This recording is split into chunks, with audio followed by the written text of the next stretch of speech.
Welcome to Make a Path Presents. I'm Ronnie Hayes, and today let's talk The Walking Dead comic, issue 158, The Whisper of War, Part 2. Now this is coming out today, the day I'm posting this video, so if you haven't read it yet, go to your local comic book shop, pick up a copy. Keep in mind, there's also a variant cover. I haven't picked up the variant cover yet. I will by the time you're watching this. I got this issue early, and this is the spoiler-filled review. I did a spoiler-free review, so if you haven't checked that out and you haven't read it yet, check that video out, and then when you read this, either digitally or physical, come back and check out the spoiler review. That's the last warning. Let's get right into this because there's a death in the very beginning. If you do have your comic, open it up and read along with me. First page, Gabriel dies. Well, he doesn't die the first page, but basically he does. He falls off the ladder and he gets his leg stuck and it snaps. And this is what I was talking about in the spoiler-free review where I'm like, already? Like, we already have Gabriel dying right off the bat. Now, this is a character that I enjoy. It's one of those where, okay, we have a character that enters the story, does a little bit, falls in the background, comes back for just a small training montage, and then dies. So I can understand fans who are going to cry foul on that. However, when it comes to a story about just survival and you have a whole community, I don't mind seeing characters that are, weaved in and out throughout the story, and they might not even play a major role. There's certain characters that I disagree. Like if they killed Magna, I will disagree with that. I feel like that character deserves a bigger story because of the circumstances and the way they entered her into the story. So with that being said, Gabriel gets a very, very violent death. Beta guts him, his intestines spill out. They actually fall past him because he's hanging upside down. They spill onto the floor and the blood soaks up in the grass. If you look at those panels, man, that's so cool. You can visualize it just like a movie where the camera's fixed on the grass and a puddle of blood keeps soaking, getting bigger and bigger, and more whispers / walkers are walking through the bloody grass. That's awesome. And then the whispers here munch away on his body, leaving just bones and a little bit of flesh left over. And that's going to be funny later on. Beta says something that contradicts what we just saw. But anyway, next page we flip over and we see one page with a few panels. I was going to count them, I don't know why. But you have the saviors basically telling the survivors, fuck no, we're not getting in this fight. Dwight left us, and as a matter of fact, leave your horse. Now this is a part of the story in my spoiler-free review. I talked about how I like the idea of a community that has now shit on the survivors during a war. Before we thought maybe it was going to be the kingdom because they had that whatever. So the kingdom theory was a little misleading, or the setup was a little misleading, and I'm loving how it was misleading because now we have the sanctuary who a little bit more predictable that they would turn, or you know what, not predictable. It fits the story a little bit more believable that they would say, you know what, fuck this. Dwight's gone, we're doing shit how we want to do it. And then we got Rick Grimes actually having the start of a conversation about the radio to Eugene. They don't really get it out yet, but you can see that Eugene's weighing it on his mind. We stop back at the kingdom and we see that the leader... Okay, so William is the one who's the leader for now, because it looks like the other guy, Zachary, is very, very pissed off with William's decision to actually help the survivors. Now, we're going to talk about that in a second. I know it blends in with a panel coming up, but I want to go page by page. Now, let's look at Dwight and Negan here. They have this talk about Sherry being with another guy. Negan does have a point. He's like, come on, Dwight, look at, she shacked up with me for safety, for comfort, for food, for shelter. She took the easy way out. All she had to do was, be available sexually when I wanted, sit around the penthouse, and she chose that life. Like, she did choose that life. That was a choice. I know, again, a lot of people kind of in discussions get the idea that Negan rapes women or forces them. Negan doesn't force them, doesn't rape them. He simply stands here, gives the option that says, hey, if you want to be my wife, I will feed you, clothe you, you just can't cheat on me. That is literally what Negan does. Now, yes, the world of the apocalypse is a scary place.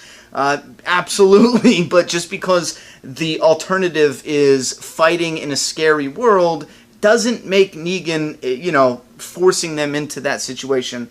But I see a debate for him being messed up if you want to look at him. Yeah, absolutely, sure. Call him that. But I refuse to believe that Negan is, putting a gun to a woman's head and forcing himself on her, because in all honesty, when I see those arguments, I feel like it actually takes away from real rape victims. That's a slap in the face. That's a massive slap in the face to actual victims, both in real life and in this story. That's my opinion anyway. So then Negan's like, listen, Dwight, that proves it. She was with me for comfort and safety. She took the easy way out. Once you put me in a cage, basically, she's off with another dude. She didn't even stick with you. Even with Negan out of the way, Sherry still kicked Dwight to the curb. You know what I mean? Negan has a point, and I love it. Dwight is being a little penis head right now. And then we get this awesome image of walkers with a couple whispers, it looks like, in the background. Yeah, look at that whisper. Man, I love that artwork right there. They come onto the battlefield. Negan doesn't have any weapons. You can see in that one image, I previewed it before. But we have the whispers. They're hiding amongst the walkers, and they're like, we're almost there. That takes some serious balls. They leap out. They start stabbing people. A lot of people are getting stabbed up. Negan finally gets his hand on a gun, and then the battle rages on. Negan even turns to Dwight and he's like, hey, you trust me yet? Not one bullet came your way.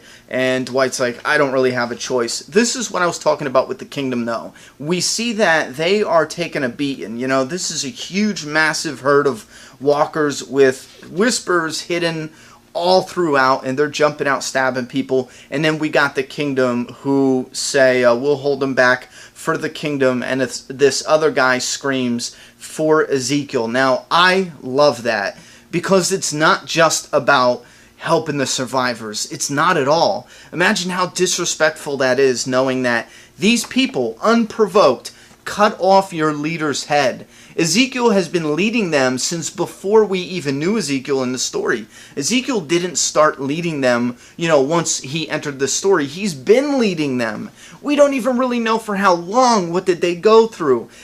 How close was the bond between Ezekiel and his community? Let's just say it was a close bond, because he seems like he has a really good community. He seems like he is a very good leader. I know I play around and call him a pussy, but for a leader, he seems like he served his people well. So this is, absolutely respectful. I disagree with Zachary, the guy saying we shouldn't even fight. They killed your leader. You know what I mean? Why shouldn't you fight? So I love that part where the Kingdom rides in and the guy screams for Ezekiel. Because hell yeah, for Ezekiel. He was going off to tell a woman he loves her, and he got his head chopped off. Now we jump back to the hilltop.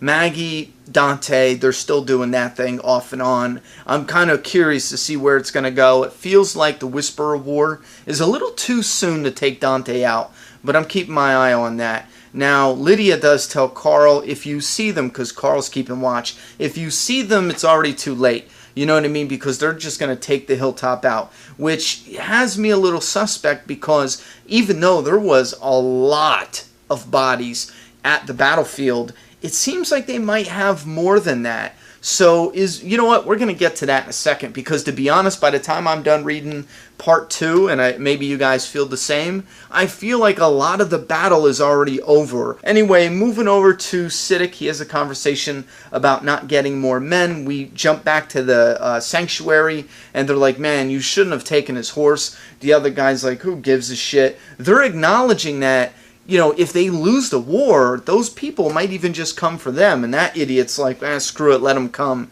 And he's playing cards. Like, that community's never going to last with a leader like that. So we got a shot, and I love how they're doing this. Normally, it'd be a whole page. But since they're packing so much into this story right now, we have Siddiq and them at the hilltop, I'm assuming, right? I'm trying to burn through this. It's going to be a long one. But then we got the sanctuary here. Then we got the Alexandria safe zone here. Then we're at the battlefield down here. You have these 4 different places on one page, and we're seeing just snippets of what's going on, and I love that. Now, this is the part that reminded me of Game of Thrones. Michonne comes charging in on a horse. She's busting off shots with that assault rifle. And Jesus, this is one negative. I know Jesus is a samurai warrior, you know, whatever, but this would never work in the show. This whole angel dive backwards off the horse thing, that's just not happening. But anyway, one nitpick out of the whole comic, hell, that's it. Nothing major. We have Beta looking creepy as hell. Where is he? Right there. See that? Man. And he jumps out, he's killing people. Now, this is funny. He says, you bleed out, you join my army eventually. Just like in Game of Thrones, where if you die as a human, you become one of the whites, you know what I mean? And you join the White Walker army. Anyway, he says, shh, they only eat some of you. Really? Really, Beta? Well, tell that to Gabriel. Because they ate that motherfucker. Anyway, so we have Beta attacking Dwight.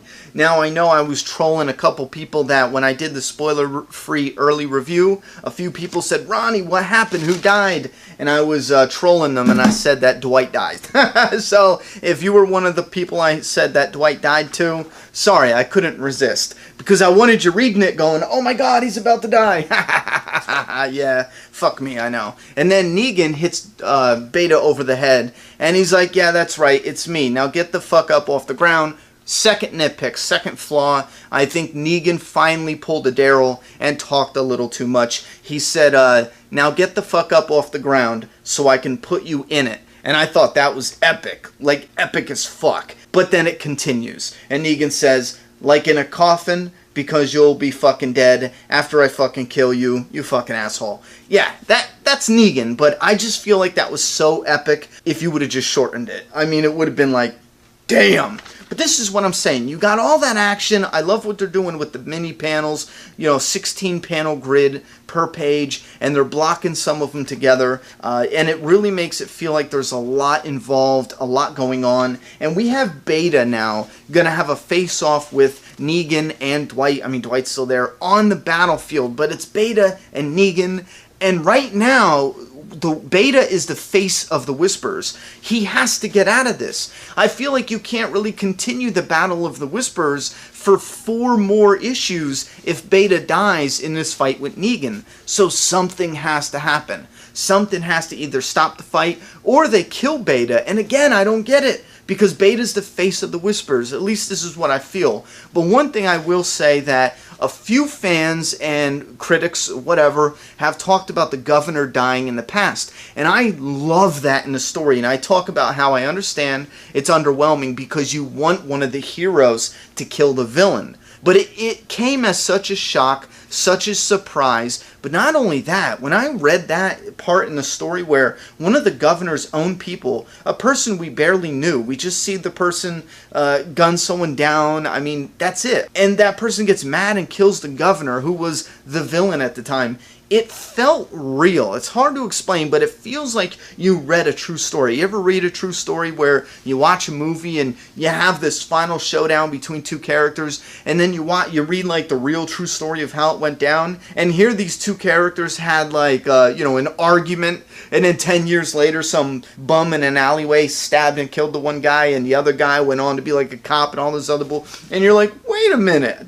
you know, they changed that for Hollywood because they want the main good guy and the main, or one of the main characters to kill another main character. They want it like that. They don't want no bum to just come out of nowhere and kill the main villain because it's not rewarding as if having the main hero, you know what I mean? So with Beta, I feel like you can't really take him out because then you'll have random whisperers, you know what I'm saying? And it just won't have that oomph. Like, Beta should be the one to die last in the Whisperer army, or at least his death would signify that the death of the rest of the Whisperers was close, like literally the end of the battle. He dies, and then it was like, we can do this, bam, bam, bam, they're all done, da, da, da, da. But they might be turning this around and tricking us. If Beta is already coming face to face with Negan, literally fighting to the death at the end of part 2, they have to have something up their sleeve for the next couple parts. And I don't know what can interrupt them just yet, because if they get cut off and they don't actually fight and the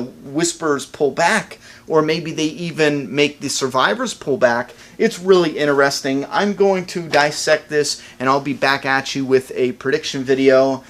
Tell me what you think. I'm dying to know, because I don't know if it was the excitement of getting this a little bit early, which backfired because I'm waiting longer to get the next issue. So you can laugh at me for that. I don't know if it was the excitement or what, but I love this issue in so many different ways. But I'm curious to hear what you think. Put your thoughts and opinions in that comment box. I'm done talking. It's your turn. Subscribe now.